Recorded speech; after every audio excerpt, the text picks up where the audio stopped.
Hello students, स्वागत है आप सभी का आपके अपने ज्ञान सूत्र परिवार में। तो स्टूडेंट्स, आज हम करने जा रहे हैं क्लास 9th का मैथ का एक बहुत ही इंपॉर्टेंट कॉन्सेप्ट, बहुत ही इंपॉर्टेंट थ्योरम जिसे हम कहते हैं मिड पॉइंट थ्योरम। ठीक है, ये काफी ज्यादा इंपॉर्टेंट टॉपिक है आपके लिए, आगे भी आपके बहुत ज्यादा काम आने वाला है, क्लास 10th में भी बहुत ज्यादा काम का टॉपिक है आपके, तो बिल्कुल ध्यान से समझना है आपको एक एक पॉइंट इसका। थ्योरम क्या कहती है? The line segment joining the mid points of two sides of a triangle is parallel to the third side. यानी कि किसी ट्राइंगल में, मान लीजिए कोई ट्राइंगल है आपके पास, तो उसके किसी भी दो साइड्स के मिड पॉइंट्स को जोड़ने वाली जो लाइन है वो थर्ड साइड के पैरेलल होती है। यानी कि बेसिकली आपको क्या कहना है, यहां पर बताना है कि ये जो लाइन है इस लाइन के क्या है, पैरेलल। आइए समझते हैं कैसे। यहां पर देखिए, आपको यहां पर दिया क्या है, एक ट्राइंगल एबीसी दिया हुआ है in which D and E are the points on sides A B and A C respectively. D और ई, ए बी और ए सी पर पॉइंट्स हैं और इस तरीके से हैं कि D and E are the mid points of AB and AC, कि D और E जो है मिड पॉइंट्स है AB और AC के। चलिए समझते हैं इसे करना कैसे है। ये आपका हो गया गिवन पार्ट। उसके बाद आप देखिए प्रूव क्या करना है आपको प्रूव करना है कि जो DE है, यानी कि ये वाली जो लाइन है, ये BC के पैरेलल है, आपको ये प्रूव करना है।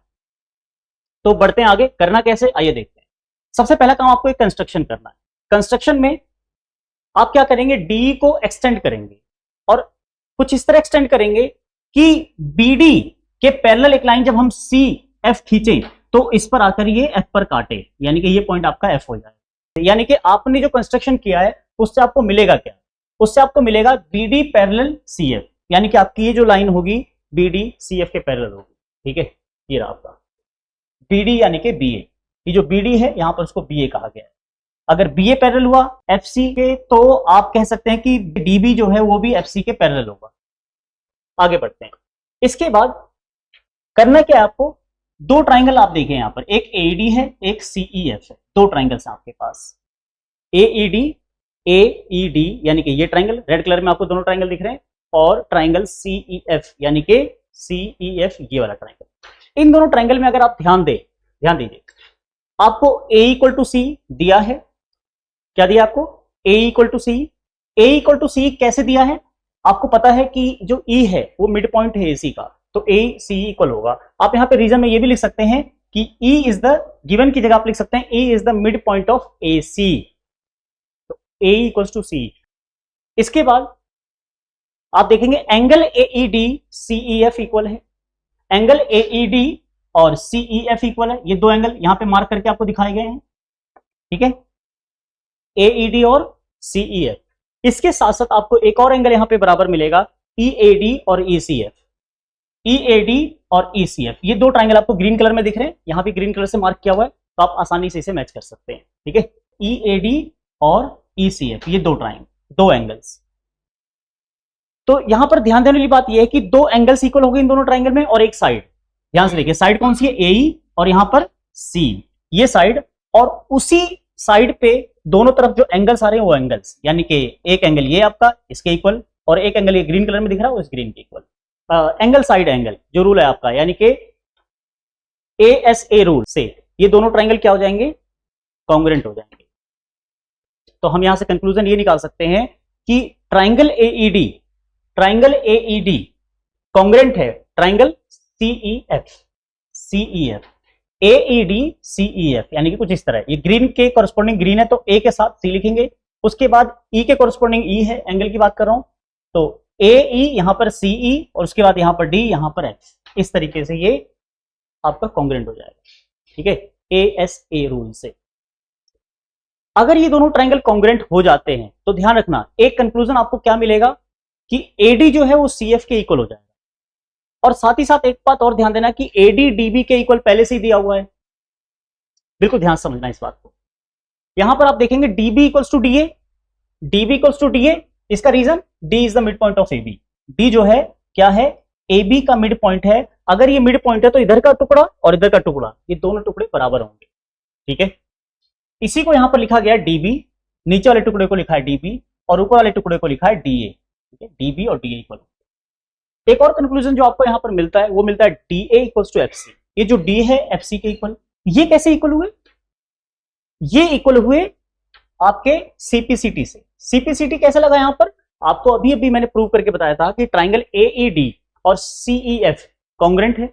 अगर ये कॉन्ग्रेंट है तो AD इधर जो लाइन है और इधर CF जो लाइन है, ये दोनों उस कॉन्ग्रेंट ट्राइंगल के कॉरस्पॉन्डिंग पार्ट्स हुए, तो हम कह सकते हैं CPCT यानी कि corresponding parts of congruent triangle, ठीक है, जो कि इक्वल होते हैं।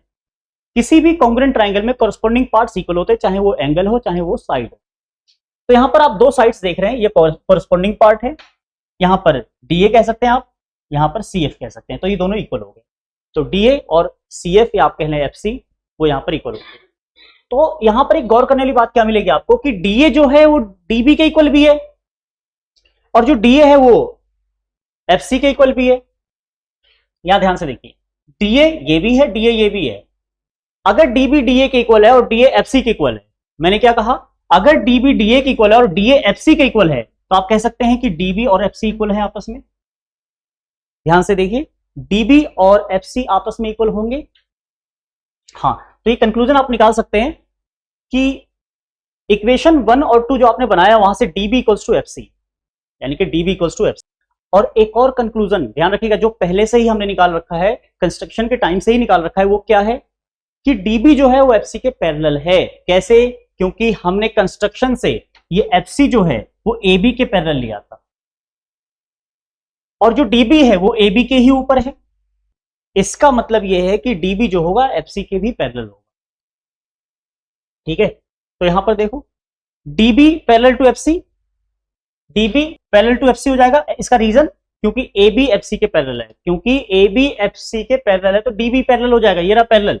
तो दो कंक्लूजन यहां पर निकल आए 3 और 4 से। वो क्या निकले कि DB FC के पैरेलल भी है और इक्वल भी है। यहां ध्यान देना, सबसे पहले लिखा इक्वल। जो DB है, ये रेड वाली दोनों लाइंस को बिल्कुल ध्यान से देखिए, प्रूव हो चुका है कि DB FC के इक्वल है और नीचे कंक्लूजन आपने निकाला है कि DB FC के पैरेलल है। तो अगर किसी क्वाड्रिलेटरल में one pair of opposite sides are equal and parallel, then the quadrilateral is parallelogram. तो यहां से ये कंक्लूजन निकलता है कि ये जो क्वाड्रिलेटरल है, कौन सा, BCFD, ये एक पैरेललोग्राम है। और अगर ये पैरेललोग्राम है तो पैरेललोग्राम की अपोजिट साइड्स क्या होती हैं, पैरेलल होती हैं। तो इससे आप कह सकते हैं कि BCDF के पैरेलल होगा, और BCDF के पैरेलल है तो BCDE के भी पैरेलल होगा, और यही तो प्रूव करना था। चलो, तो आगे स्टेप्स में आपको बता देता हूं। यहां पर लिखा है one pair of opposite sides is parallel and equal. इसका जो वन पेयर है किसका, BCFD का, अपोजिट साइड्स का, वो क्या है, पैरेलल भी है और इक्वल भी है। ध्यान से देखना, पैरेलल भी है और इक्वल भी है। और जब दोनों मिलता है एक ही पेयर में, तो इस तरीके से आप कह सकते हैं BCFD इज ए पैरेललोग्राम। इसलिए हम कह सकते हैं कि DF BC के पैरेलल होगा। ये जो DF कलर की रेड कलर की लाइन दिख रही है वो किसके पैरेलल होगा, BC के। और अगर DF BC के पैरेलल है, ध्यान रखना, अगर DF BC के पैरेलल है तो DE भी पैरेलल होगा BC के। क्यों? क्योंकि DE लाइज ऑन DF। ये जो DE है, ये DE, ये DF पर ही लाई करती है। तो अगर वो पैरेलल है इसके, तो ये भी इसके पैरेलल होगा, ठीक है। और यहां से आप इसको प्रूव कर चुके हैं। तो उम्मीद है ये थ्योरम आपको अच्छे से समझ में आई होगी।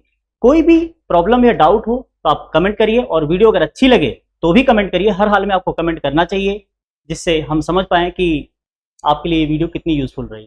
चलिए, आज की क्लास के लिए इतना ही। मिलते हैं अगली क्लास में एक नए और इंटरेस्टिंग कॉन्सेप्ट के साथ।